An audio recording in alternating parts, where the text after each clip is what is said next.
Cleveland began the 2025 NFL Draft picking second, but traded the pick away with the Jacksonville Jaguars, giving up a shot at both Travis Hunter and Abdul Carter in favor of the 5th overall pick, Cleveland's first-round pick in next year's draft, and 2 additional picks in the 2025 NFL Draft, including a second-rounder.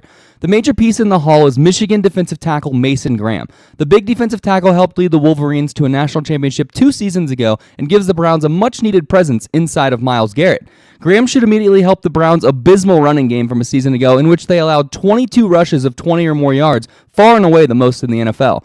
Cleveland also gave up 22 rushing touchdowns a season ago, 4th most in the league, so the former first-team All-American has a chance to make an early impact.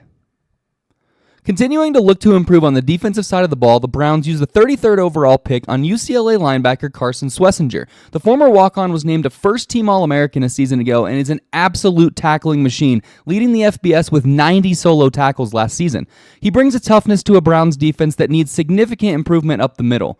He also brings incredible athleticism, posting a 9.86 relative athletic score, 3rd best among 2025 linebackers. Between his on-field production and superior athleticism, Schwesinger fills a major hole for an already porous Cleveland defense. With the Jaguars' second-round pick in hand, the Browns look to fill the void of Nick Chubb by selecting Ohio State running back Quinshon Judkins. Prior to joining the Buckeyes, Judkins led the SEC in rushing as a true freshman at Ole Miss. He mirrors Nick Chubb in terms of running style with an ability to bruise between the tackles and pick up early down yards. Don't expect much of a role in the passing game, but Judkins is an explosive athlete with a 9.9 relative athletic score, best in the entire 2025 running back class. He was an integral part of the Ohio State Championship a year ago, rushing for 100 yards and scoring 3 total touchdowns in the national championship game against Notre Dame. At the beginning of the 3rd round, Cleveland took its only pass catcher in the entire draft, selecting Bowling Green tight end Harold Fannin Jr. The move gives the Browns the freedom to potentially move on from David Njoku rather than extend him.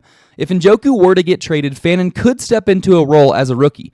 The production from Fannin was off the charts, leading the entire country with 117 receptions and more than 1,500 yards as a tight end.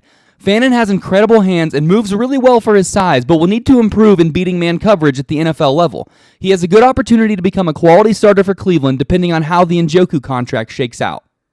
The Cleveland Browns used the 94th overall pick on Oregon quarterback Dillon Gabriel. The former UCF and Oklahoma transfer completed 64 collegiate games, the most of any FBS quarterback all time. Gabriel ranks second to only Case Keenum in career passing yards in college football history. The lefty brings a ton of college game experience to a Browns quarterback room featuring 40-year-old Joe Flacco and Kenny Pickett. He is a decisive passer that should fit into Kevin Stefanski's offense if he can get onto the field. Cleveland traded up to get Gabriel, so they see potential in him to be an NFL quarterback despite being undersized. The Browns went back to the offensive side of the ball to select Tennessee running back Dylan Sampson with the 126th overall pick. With the loss of Nick Chubb in the offseason, the Browns need to rebuild their running back room with explosive playmakers, and Sampson brings a great burst out of the backfield. He finished in the top 10 in all of college football in rushing yards as well as rushing touchdowns last season, leading the Volunteers to the college football playoff. He will join fellow rookie Quinshon Judkins in looking to see carries early in an offense that is likely to lean on the run game.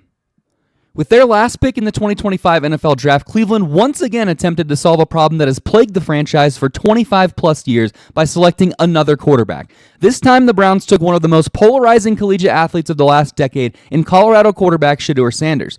The son of primetime Deion Sanders was projected to go as early as number 3 overall to the Giants, but most teams had a day 2 grade on him. The Browns did not have intentions of selecting 2 quarterbacks in the draft, but when Sanders fell to the 5th round, they decided to take a shot on the Jackson State transfer.